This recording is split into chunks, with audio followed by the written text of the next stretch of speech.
Okay, so it's just been announced that Alex Smith is now technically cleared to play football. I'm not sure if he's going to. This might end up being a completely pointless video because obviously he had that just brutal and terrible injury that happened. But you know what? I figured it'd be a fun video to talk about just the hypothetical of what could potentially happen if Alex Smith does make a return and does play football for the Washington football team. So I figured I'd just make a video and let's just jump into it. One of the things that's really good about Alex Smith, the last we saw of him, was his accuracy, especially his accuracy on short to medium range routes. He was very good at those types of things.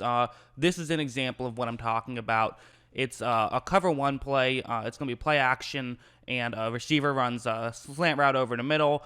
The idea is that, there's a player who's in charge of covering the middle of the field, but with the play action, he will get moved over towards the bottom of the screen to take away the run and also a little bit closer to the offense, to the line of scrimmage. And in doing that, it can widen up the gap. And as long as the player that Smith wants to hit will get open, then it'll be a good situation. And after the ball is snapped, the play action part of it works out very well. Smith has all day to make a throw, and the player in charge of covering the middle of the field did get taken out of position. However, the downside, of course, is that it's not a ton of separation. This is going to take a very good throw for Smith to make it, but that's going to be exactly what happens. He makes a very accurate throw, and they're able to get a first down right there. Those plays are really his bread and butter, and listen, they're incredibly valuable too. Being able to make those types of plays, there's very few situations where that can't be helpful, and I think that's kind of sometimes why you see Smith.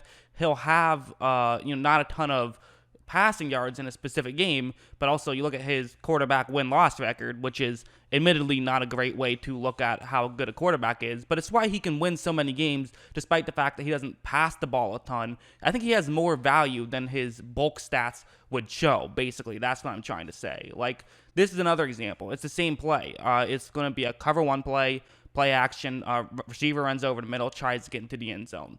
Exact same play against the exact same type of play, same situation.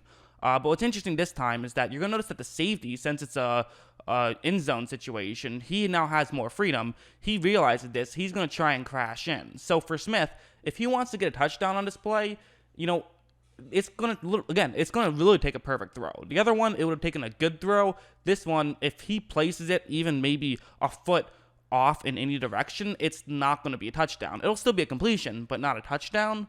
However, he's going to make this absolutely perfect to where he can thread the needle and they do get a touchdown. One other thing I should probably talk about is that, one of the things that he often got criticized for was him being captain checkdown. He would throw a ton of checkdowns, and he would. I mean, listen, there's no denying that. But there's a reason why he would throw so many checkdowns. It's because checkdowns are pretty underrated and actually are very good.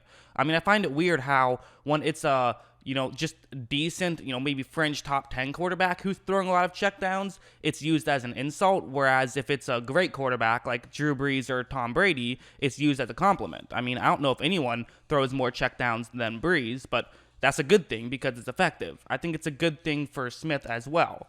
That's just my opinion, and this play will help explain my opinion, where it's a cover 3 zone.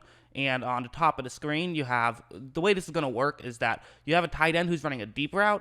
And so this will do two things. One, it will take away the Arizona defender who's in charge of covering the zone closest to the top of the screen. But it'll also push another Arizona defender further deep so that the halfback's route can now potentially get a little bit more open when it gets underneath.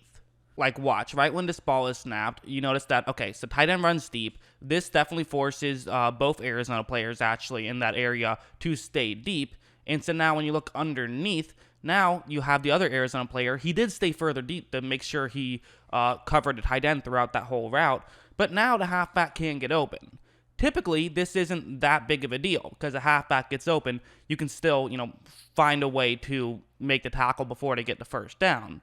However, the problem is he's able to get open enough, and because of the tight end who's forcing other players further deep, he's able to get not just open, but get all the way into the end zone for a touchdown. And again, that's the beauty of a check down, is it can turn a really low difficulty type of play into a touchdown, or at least a big play, and that's the value of it. It's better to take a play that has a 97% chance of it at the very least getting 5 yards with 20% chance of that being a touchdown than to take the play with maybe a 40% chance of a touchdown, but then a, 30% chance of incompletion and 30% chance of interception. Where am I getting these numbers from? I'm making them up. But, I'm just trying to explain my point a little bit better. And I also think that his deep ball has always been underrated. He didn't do it very much, which is why it was underrated, but we kind of saw in his last year with Kansas City, he really was kind of unleashed to some degree, and he was able to have a great deep ball. I mean, I think people forget, Alex Smith, he had an MVP caliber season his last year in Kansas City, but then they moved on from him for Patrick Mahomes. At the time, it was controversial. Now seems like they made the right call. But look at this play, for example. It's going to be a cover one play, and it's going to be a pick play. So, tight end runs a route towards the sideline. He's going to run deep.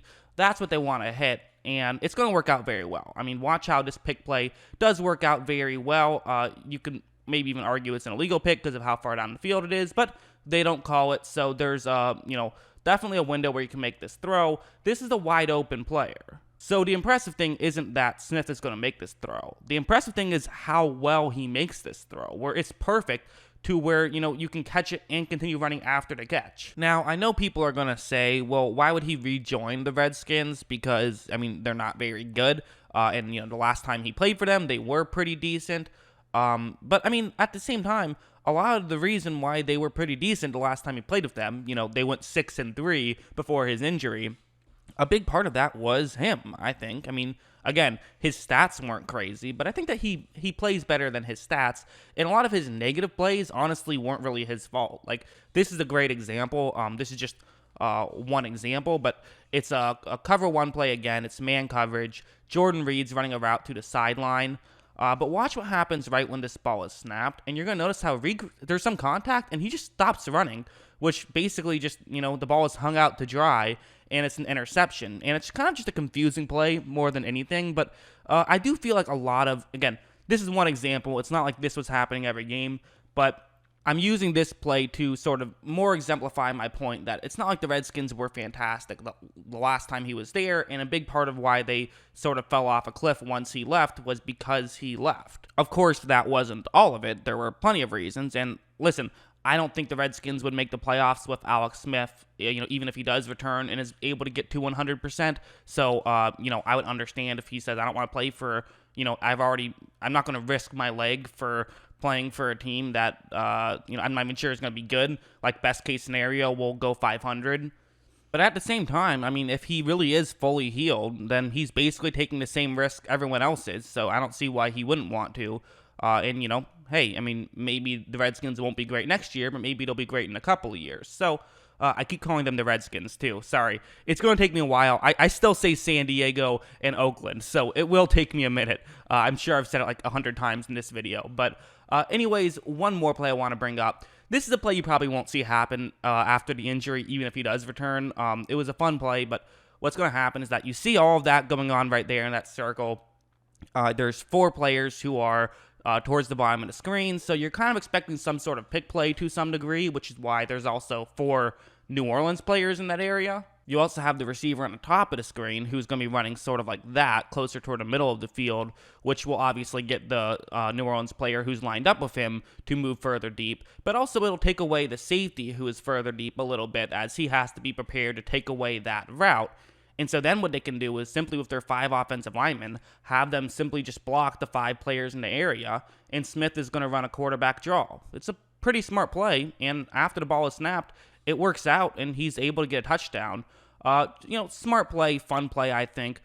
Smith is someone who would run to some degree. It's not like he wasn't Lamar Jackson, but running the ball was a part of his game for sure. He had 160 rushing yards the last we saw him in just 10 games. And over the course of his career, we've seen him get, his career high is 498 rushing yards, and he's had, pretty consistently he'll get over 250 rushing yards a season. So definitely running the ball is a part of his game, not a massive part. And you have to wonder, after a brutal injury like that, if he does come back, will he be, trying to make sure he doesn't get hurt again, or at least not get hurt like that?